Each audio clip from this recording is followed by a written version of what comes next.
Hello welcome all of you at our YouTube channel Guru Commerce. आज के इस video में हम आपको बताने वाले हैं प्लानिंग सेंटेंस के बारे में, जो कि इस वीडियो को देखने के बाद आप प्रेजेंट, पास्ट, फ्यूचर तीनों फॉर्म में जो प्लानिंग सेंटेंस बना रहे होंगे या स्पोकन कर रहे होंगे तो दिक्कतें नहीं आएंगी, ठीक है। लेकिन वीडियो शुरू करने से पहले मैं आपको बताना चाहूँगा कि अभी तक आपने इस चैनल को सब्सक्राइब नहीं किया है तो प्लीज़ सब्सक्राइब कर लीजिए। अभी तो मैंने इस पे वीडियो डालना, यूट्यूब पे वीडियो डालना शुरुआत किया है, जो कि बेसिक से शुरू किया है। मैं इसका टॉप लेवल तक ले जाऊंगा। प्लीज़ इसे अच्छा लगे वीडियो तो लाइक कर दीजिएगा, अच्छा वाला कमेंट कर दीजिएगा और आगे अधिक से अधिक अपने दोस्तों में शेयर कर दीजिएगा, ठीक है। तो वीडियो प्रारंभ करते हैं। प्लानिंग सेंटेंस, जैसा कि आप ट्रांसलेशन बना रहे होते हैं तो ये planning sentence present, past, future में करके आता है, ठीक है। तो अगर हम हिंदी से इंग्लिश में ट्रांसलेट करते हैं तो इन चीज़ों का जानकारी रखना बहुत ही आवश्यक हो जाता है। पहला कि बोध, कैसे पता चलेगा कि ये प्लानिंग सेंटेंस है। तो वर्तमान में क्या बोध होगा कि वर्तमान में कोई कार्य पूर्व नियोजित ढंग से करना या न करने का संकल्प लेना या करने को बाध्य होना, ऐसा बोध होगा। जैसे मुझे बाज़ार जाना है, प्लानिंग है, तभी तो कह रहे हैं मुझे बाज़ार जाना है। मुझे उसे पीटना है, प्लानिंग है, ठीक है। मुझे आज स्कूल नहीं जाना है, पहले से मन बना लिए हुए हैं, प्लानिंग है, ठीक है। बाध्य का हो गया, जैसे मुझे स्कूल जाना पड़ता है। बच्चा सबको देखते नहीं है, स्कूल जाने का मन कभी नहीं रहता है, इतने उसे स्कूल जाना पड़ता है, यानी बाध्य है, मम्मी पापा के डर से, शिक्षक के डर से, जैसे, ठीक है। उसी तरह जैसे आपको बाज़ार जाने का मन नहीं है लेकिन आपको ज़बरदस्ती कोई भेज देता है तो आप कहेंगे मुझे बाज़ार जाना पड़ता है, यानी हम बाध्य हैं, जाना ही पड़ेगा, ठीक है। आगे बात करते हैं पास्ट में। तो यही चीज़ पास्ट में चला जाता है, जिसमें पास्ट में कोई प्लानिंग का बोध होता है। जैसे मुझे बाज़ार जाना था, ठीक है, लेकिन इसमें ये बोध होता है कि हमने प्लानिंग तो किया लेकिन उस प्लानिंग के तहत काम नहीं हो पाया, यानी हम नहीं बाज़ार जा पाए, ठीक है। या ऐसा भी बोध होगा कि बीते समय में कोई कार्य बिना पूर्व नियोजन के हो जाना, यानी हम कोई प्लानिंग किए नहीं थे लेकिन हो गया, ठीक है। जैसे मुझे घर नहीं जाना था, जैसे आप मान लेते हैं हॉस्टल में रहते हैं, घर जाना नहीं था लेकिन अचानक घर चले गए, तो यानी प्लानिंग में नहीं था लेकिन हो गया, ठीक है। जैसे मुझे बाज़ार नहीं जाना था, यानी प्लानिंग में था कि बाज़ार नहीं जाना था, लेकिन ये सेंटेंस आप किसी से बोल रहे हैं तो इसका अर्थ ये हुआ कि आप बाज़ार चले गए, ठीक है। आगे बात करते हैं फ्यूचर में। तो यही चीज़ फ्यूचर में, जब फ्यूचर में कोई कार्य प्लानिंग के हिसाब से होता है तो वो फ्यूचर में चला जाता है। जैसे मुझे बाज़ार जाना होगा, प्लानिंग है, ठीक है। मुझे बाज़ार जाना पड़ेगा या बाध्य है हम जाने को, पड़ेगा ही पड़ेगा, ठीक है। चलिए मान लेते हैं आपको बोध से भी पता नहीं चल पाया, आप नहीं समझ पाए, बोध भी नहीं समझ पाए, तो ऐसी स्थिति में आपको करना क्या है, पहचान, उस ट्रांसलेशन हिंदी वाक्य के अंत में चेक करना है आपको। ना है, नी है, ने है, या पढ़ता है, पढ़ती है, पढ़ते हैं, या ना होता है, नी होती है ना, ने होते हैं इत्यादि, ये सब लगा रहेगा, ठीक है। उदाहरण के लिए भी देख सकते हैं, जैसे मुझे बाज़ार जाना है, ना है। मुझे बाज़ार जाना होता है, ना होता है। मुझे बाज़ार जाना पड़ता है, लास्ट में क्या है, पड़ता है, ठीक है। इसी तरह पास्ट में रहेगा, ना था, नी थी, यानी नानी थी, ने थे, पढ़ता था, पढ़ती थी, होता था, होती थी इत्यादि। जैसे मुझे बाज़ार जाना था, मुझे बाज़ार जाना होता था, मुझे बाज़ार जाना पड़ता था, ठीक है। इधर बात करें फ्यूचर में तो उसमें रहेगा, ना पड़ेगा, नी पड़ेगी, ना होगा, नी होगी इत्यादि। जैसे मुझे बाज़ार जाना होगा, ना होगा, मुझे बाज़ार जाना पड़ेगा, ना पड़ेगा इत्यादि।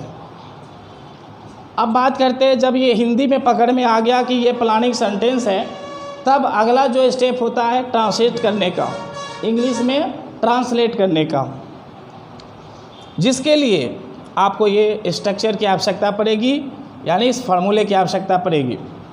वही प्रेजेंट में फार्मूला है, subject plus has have plus two plus V1 plus subject. Past में ये हैव है सिर्फ ऐड कर देना है, बाकी सब सेम रहता है। और फ्यूचर में सिर्फ शैल हैव टू या विल हैव टू, बस इस चीज़ को ही चेंज करना है। आपका स्ट्रक्चर बाकी सब्जेक्ट ऑब्जेक्ट वर्ब ये सब में सेम रहने वाला है, ठीक है। अब एक उदाहरण ले लेते हैं, जैसे यही सेंटेंस है, मुझे बाज़ार जाना है। इसमें सब्जेक्ट कौन है? ये है, क्योंकि बाज़ार जाना इसे है, मुझे है, तो उसका हो जाएगा आई। अब आई के साथ आप समझ सकते हैं हैज़ हैव में क्या लेना है। तो हैज़ हैव में हम क्या लेंगे? हैव। आई हैव, उसके बाद क्या लेना है? टू। आई हैव टू, उसके बाद है V1, यानी कि जाने का V1 लेना है। तो जाना का क्या होता है? गो। तो I have to go to market, ठीक है। मुझे बाज़ार जाना था, तो इसमें क्या लेना है? Had. I had to go to market. और यही हो गया कि मुझे बाज़ार जाना होगा, तो वहाँ पर हमें क्या करना है? आई के साथ shall have to go to market, ठीक है। अगर सेंटेंस है कि मुझे बाज़ार नहीं जाना था या नहीं जाना है, नहीं जाना होता है, नहीं जाना होगा, तो प्रेजेंट में क्या करना है? आई के साथ जो हैव लगा है उसी हैव के बाद नोट लगा लेना है। याद रखिए, हैव हैज के बाद नोट लगा लेना है। आई हैव नॉट, है ना, उसके बाद टू गो टू मार्केट। अब इसमें हैड के बाद नोट लगा लेंगे। I had not to go to market.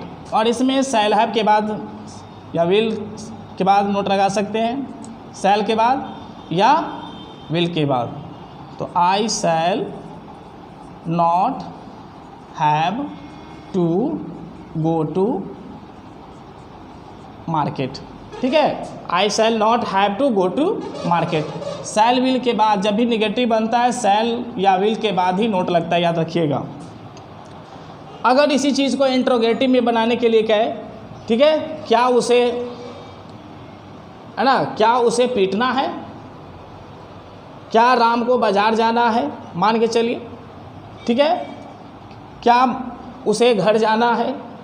तो क्या उसे घर जाना बनाना रहेगा, तो आपको क्या करना है? ये हैज़ हैव है ना, ये हैज़ हैव, इसको पहले कर देना है, यहाँ सब्जेक्ट से पहले ले आना है। तो हो जाएगा हैज़ ही, उसके बाद ये टू रहेगा ही, गो रहेगा ही। अगर होम है तो होम से पहले टू नहीं लगता है, तो has he to go home, ठीक है। तो ये हो गया। इसी चीज़ में पास्ट में चले जाइए, तो हैड को पहले ले लीजिए। तो had he to go home question mark. क्या उसे घर जाना होगा या क्या उसे घर जाना पड़ेगा? तो हम यहाँ पर विल ले लेंगे। Will he have to go home, ठीक है। अगर WH में हो, यानी कुछ ऐसा जैसे वाई वेयर है, इस तरफ का लगा हो, तो बस जो ये इंट्रोगेटिव अभी अभी बनाए ना, उसके पहले आप वो WH सेट कर दीजिए, वो WH सेंटेंस बन जाता है। जैसे उसे घर क्यों जाना है, तो हम बस यहाँ वाई लगा देंगे। Why has he to go home. उसे घर क्यों जाना था, तो सिर्फ यहाँ पर वाई लगा देंगे। Why had he to go home. अगर फ्यूचर में रहेगा कि उसे घर क्यों जाना पड़ेगा, तो यहाँ पर हम वाई लगा देंगे। इसी में अगर निगेटिव कहने के लिए बनाने के लिए बोलेगा, तो याद रखें सब्जेक्ट के बाद नोट लगा देंगे। जैसे why has he not to go home, उसे घर क्यों नहीं जाना है, ऐसा रहे तो नोट के लिए आपको सब्जेक्ट के बाद नोट लगा देना है, ठीक है। आई होप ये वीडियो आपको बहुत अच्छा लगा होगा। अगर आप इसका फार्मूला और भी इस चीज़ को डिटेल में जानना चाहते हैं तो प्लीज़ कमेंट करके बताइएगा, ठीक है। अब नेक्स्ट वीडियो में मिलते हैं। जय हिंद, जय भारत।